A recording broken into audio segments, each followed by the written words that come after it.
I'm basically going to walk you through how to use your phone as a webcam to your laptop.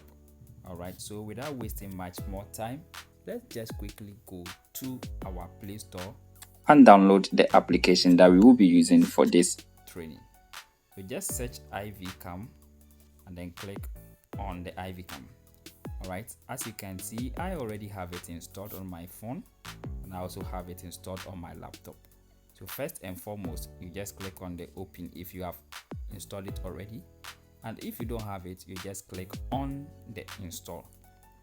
Now when you install the application, listen, make sure you have the application also installed on your laptop as well. And then before you will be able to use the phone as a webcam to your laptop, make sure the phone and the laptop are all on the same network. On the same Wi-Fi. Okay. Before we continue, click on the subscription button and hit on the notification bell. Share the video to educate somebody as well. If you are using an iPhone or Android or whatever, if your camera is as good as you wish, you can use your mobile phone as a webcam to your laptop and even to your desktop computer.